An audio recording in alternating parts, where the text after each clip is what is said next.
জুলাই বিপ্লবের আরেকজন বীর যোদ্ধা, আমাদের ভাতিজা। ওর বাবা আমাদের বন্ধুর মতো, আমরা উত্তরায় একসাথে চলাফেরা করি। 5 আগস্ট আমাদের বিজয়ের প্রাককালে, প্রতিটা বিজয়ের প্রাককালে যেরকম দুর্ঘটনা ঘটে, আমাদেরও তাই হয়েছে। 5 আগস্ট 2024 যখন বিজয়ের আনন্দে মানুষ মাতোয়ারা, ওই টাইমেই উত্তরা পূর্ব থানা, র্যাব, এপিবিএন থেকে একযোগে বিকেল 4টার দিকে, কারণ আমি নিজে 3টার দিকে এই এরিয়া পার হয়েছি।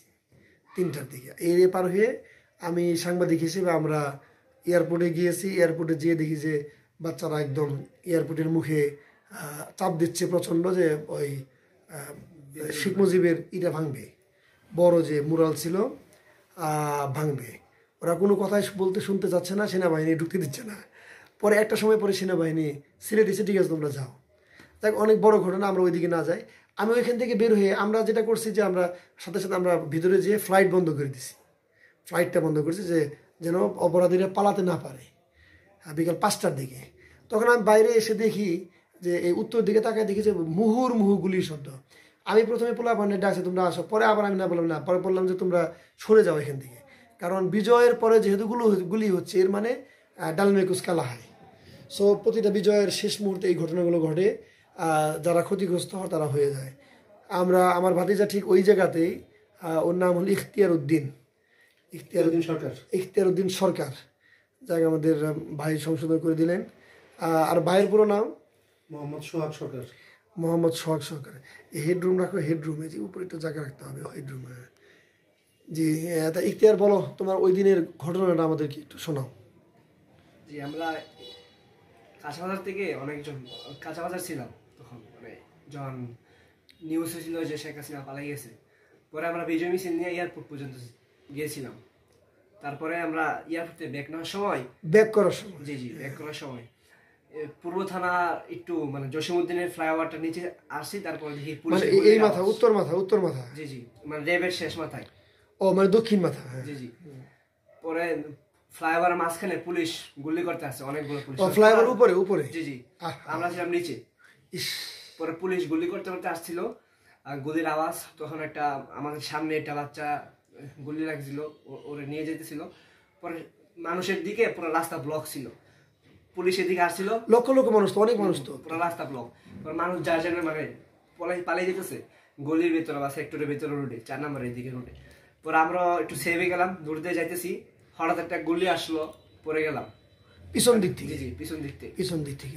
আমার পিছনে অনেক মানুষ ছিল, কিন্তু গুলিটা লাগলো আমার শরীরে। আমি তো ভাবছিলাম আমার শরীরে লাগবে না, পিছে আগে মানুষের গুলি লাগে, তারপর আমারটা লাগবে। কিন্তু পিছে যখন গুলি খেলাম, আমি পিছে তাকাই দিয়ে কোনো পুলিশ নেই। আমি তো এদিক দূরতেছি, মানে কোনো মানুষ নাই। না, মানুষ ছিল কিন্তু পুলিশ নেই পিছে। পুলিশ মনে হয় আমাদের দূরে ছিল, মেবি গুলিটা উপর থেকে কেউ করছে। পরে আমাদের কাছে ইনফরমেশন আছে যে আসলে তখন যেটা হয়েছে যে উত্তরায় যে ভিআইপি গুলো আটকা পড়ছিল, তাদেরকে এয়ারপোর্ট পর্যন্ত যাওয়ার জন্য রাস্তাটা ক্লিয়ার করার জন্য কাজটা করছে ওরা। এই কাজটা করছে উত্তরা পূর্ব থানা, তো পরে পোলাপান জ্বালাই দিয়েছে। পুলিশ ফাঁকা ফায়ার করতেছিল, পুলিশ ফাঁকা ফায়ার করে ওরাও ওই যে একটা ভিডিও যে খুব ভাইরাল হয়েছে, যে এয়ারপোর্টের ভিতরে সব দৌড়ে যাচ্ছে, যে দেখছেন না ভিডিওটা? এটা যে এরাই গুলি করে এপিবিএন, এপিবিএনের একটা। আর বিশেষ করে আমাদের কাছে আরও বেশ কিছু ইনফরমেশন আছে। আমরা এখন আসলে সাংবাদিক হিসেবে আমরা তো ফুল 100% কনফার্ম না হয়ে বলতে পারি না, বিভিন্ন ধরনের ইনফরমেশন আমাদের কাছে আছে। আমি সোজা ধরেছি, কিন্তু গুলিটা লাগার পর আমি মানে তুমি 1 নম্বরের দিকে ঢুকছো না, 4 নম্বরের দিকে ঢুকছিলাম। 4 নম্বরের দিকে দৌড়িতেছি, 4 নম্বরের দিকে ঢুকছো। তো তোমার তাহলে গুলিটা আসছে র্যাবের থেকে গুলিটা আসছে তোমার গুলিগুলো। কিন্তু গুলি কে করছেন দেখি না সেটা। তো গুলি খেয়ে পড়ে গেছে, পড়ে যাওয়ার পর রিকশা দিয়ে ফ্রেন্ডে নিয়ে আসছে। কোথায় নিয়ে আসছে? কুয়েত পত্রিতে, এই ভিতর দিয়ে আমি পরে গেছি। পরে যাওয়ার সাথে সাথে মানে আন্দোলনে আমার ফ্রেন্ডরা হারিয়ে গেছে, একজন ছিল আন্দোলনেরই, মানে কয়েকজন ভাই একটু দল আমাকে ধরে কেউ উঠো বা একটু চেষ্টা করো, আমি তো উঠতে পারতেছি না। আমি ভাই আমার পুরাই শোল ছেড়ে দিছে। পরে আমার আলগে নিল, পরে আমাকে মানে সেভ করার জন্য সেক্টরের ভিতরে বাসার গেটের নিচে ঢুকার চেষ্টা করতেছে, কিন্তু সবাই মানে আমার মুখের সামনে গেট বন্ধ করে দিয়েছে। কিন্তু ভাইরা বললো ভাই একটু ঢুকান, কিন্তু ঢুকাইনি। পরে আমার বান দিল, রক্তটা বন্ধ করলো। তারপরে একটা রিস্কা, আল্লাহ কোথায় রিস্কা বিলাই আসলো, হ্যাঁ বিলাই দিছে। রিস্কাদার নিয়ে কোনো রকমে, তখন তো পুরো রাস্তা ব্লক, পরে রিস্কাদার নিয়ে আমার এই কুয়েত মুহূর্তে নিয়ে গেলো, ওখানে স্যালাইন দিয়ে 2 ঘন্টার মতন পড়াছিলাম। তখন আব্বু আমার রক্ত আর বন্ধ করে নাই। তখন পরে আমাকে 4টার দিকে ফোন দিছে যে আপনি কি ইখতিয়ার আপু বলছেন? জি। আপনি সেহেতু গুলি দিকে ঢুকে এদিকে বেরিয়েছে, কুয়েতে আছে, আপনি না আসলে চিকিৎসা হবে না। তো কে বলতেছে এটা? যে ওদের সাথে, ওই সাথের কেউ, ডাক্তাররা না? না ডাক্তার না, সাথে যারা নিয়ে গেছে। পরে আমরা গেলাম, যাওয়ার পরে অনেক 2-2.5 ঘন্টা চেষ্টা করে ওদের চিকিৎসার কোনো সুযোগ পাচ্ছি না। পরে ওইখান থেকে আবার ততক্ষণ পরেই আছে, জি পরে রক্ত বন্ধ হয় নাই। রক্ত আপনি ওইদিকে 2 দিক দিয়ে একটা শার্ট দিয়ে বাঁধ দিয়ে রাখছে, পরে আপনি টিস্যু দিয়ে একটু একটু মুছি, আর রক্ত আপনার প্যান্ট শার্ট একেবারে অবস্থা খুব খারাপ। আমি তো ভাবছিলাম পায়ে গুলি লাগছে, তখন কারণ মনে আমার করছে- এই পার্ট আছে না, মানে সুজার থেকে পাউটা এক হয়ে গেছে, কোনটা মানে লাইকে গেছে, তো পায়ে গুলি লাগছে ভাবছি, কিন্তু না। পরে দেখি আমার পেটের দিক থেকে রক্ত বেরোতেছে, ভাবছি। তারপরে বুঝলাম যে আমার পেটে তোমার তো ভাগ্য ভালো যে সেন্সটা ছিল, সেন্সটা সেন্সটা চলে পুরো গেলে শরীরে অবশ হয়ে গেছিল ব্যথার কারণে, মানে গুলি রক পায়ের রগে বাড়ি খেয়েছিল মনে হয় গুলি। ওই যে ওই ঘটনায় তো যে কাঁচা বাজারে একটা ছেলে কিন্তু শহীদ হয়েছে, কাঁচা বাজারে একটা ছেলে, চিনো কি ওরে? না দেখ তাহলে তুমি তো 10ম শ্রেণীতে, জি জি নওয়াবুল্লাহ বিজ্ঞান বিভাগ।